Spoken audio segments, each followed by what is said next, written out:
Mga ka-express, sa bawat hakbang ni Kai Sotto patungo sa NBA, damang-daman natin ang bigat ng kaniyang pangarap. Isang pangarap na hindi lang kanya, kundi pangarap na rin ng lahat bilang mga Pinoy.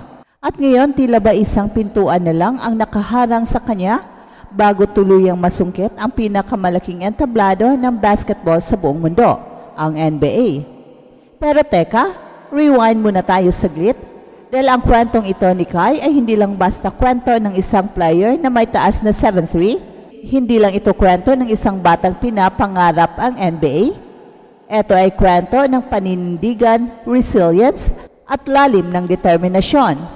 Bago pa man tayo abutin ng mga headlines gaya ng Kai Sotto to NBA, masarap balikan kung paano siya humakbang ng dahan-dahan pero siguradong papalapit sa pangarap. Nitong mga nakaraang buwan, bago pa siya tamaan ng ACL injury,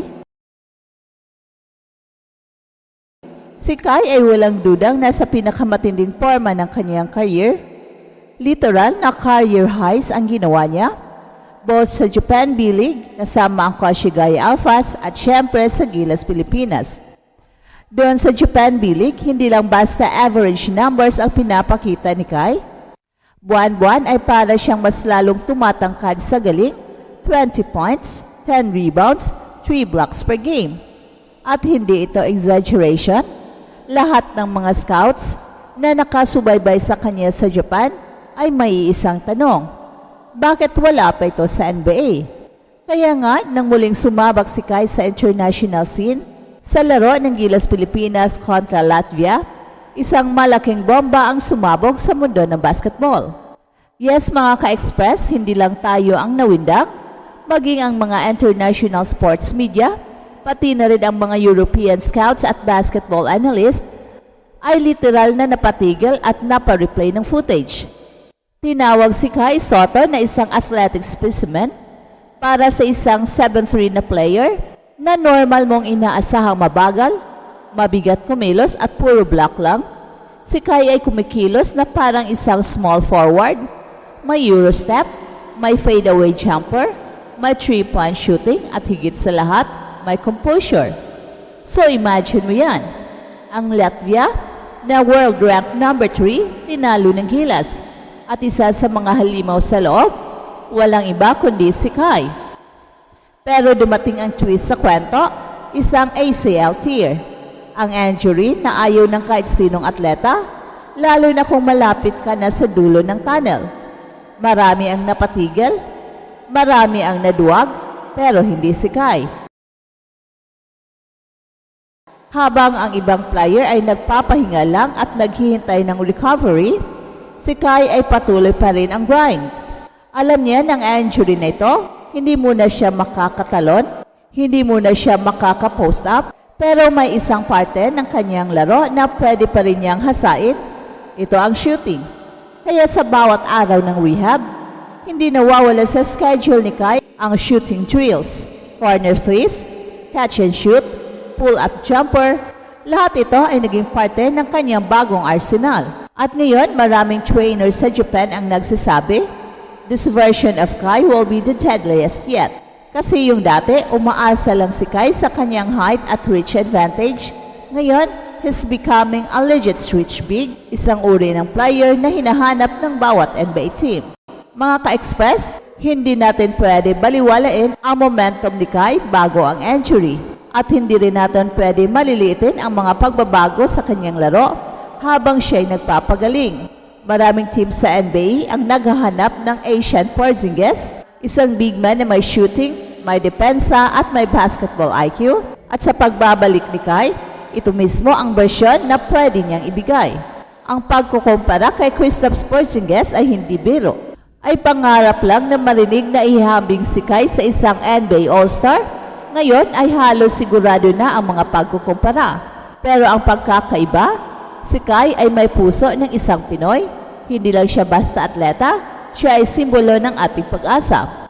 Habang sinusundan ng mundo ang kanyang recovery, patuloy ding dumarami ang mga balita na may NBA scouts na gustong makita ang full rehab ni Kai. May mga insider reports na nagsasabing, kung hindi man agad-agad, baka sa susunod na Summer League, ay isa si Kai sa mga bibigyan ng guaranteed tryout o training camp invite. At hindi ito chismis mga ka-express, base ito sa pag-aaral ng mga kasalukuyang roster needs ng NBA teams. Halimbawa, ang San Antonio Spurs, na historically ay mahilig sa international big men, o kaya ang Utah Jazz na may kakulangan sa versatile bigs. Ang ganitong klaseng Kai Sotto na may shooting, height at international experience ay swak na swak sa mga sistema nila. At ito ang kaabang-abang dahil habang tayo ay naghihintay sa kanyang pagbabalik, ramdam na rin ni Kai na malapit na siyang makarating. Hindi lang natin ito pinapangarap, siya mismo ramdam na ramdam niya. Ayon sa mga malapit sa kanya, Kai has never been more confident.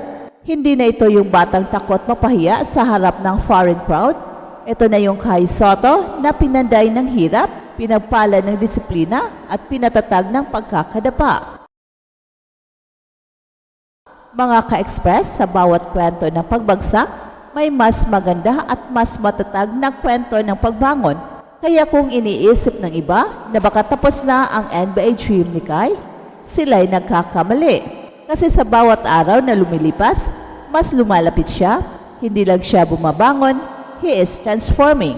At kapag dumating ang araw na yon, yung araw na tawagin ang pangalan ni Kai sa isang NBA arena, wala na tayong ibang mararamdaman kundi matinding pagmamalaki dahil bawat tira niya, bawat dunk niya, bawat tapik niya sa dibdib ay hindi lang para sa sarili niyang tagumpay kundi para sa milyong-milyong Pinoy na nangangarap din. Mga ka-express, kung iisipin natin ang buong journey ni Kai, hindi mo akalain na ang batang lumaki sa Las Piñas na may pangarap lang na makapasok sa NBA ay darating ang panahong siya mismo ang center ng usapan sa mga international scouts at analysts. Sa kabila ng lahat ng challenges mula sa adjustment sa Australia, pagbitaw sa NBA G League Team Ignite hanggang sa matinding injury sa Japan, hindi bumitaw si Kai. Sa halip, mas lalo siyang naging determinado. Sa bawat setback, may bounce back. At ngayon, parang isang pelikula na unti-unting binubuo, ramdam natin na malapit na ang climax, ang kanyang opisyal na pagsabak sa NBA.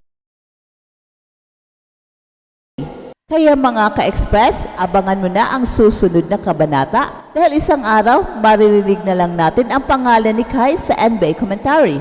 Isang araw makikita natin ang watawat ng Pilipinas na bitbit niya sa kanyang unang NBA game. At sa araw na yon, masasabi nating lahat, saksi tayo sa isang kwento na literal na nanggulat sa mundo. Kaya huwag bibitaw dahil dito sa Express Info, bawat kwento, ginulat ang mundo. And don't forget to like and share this video and subscribe now.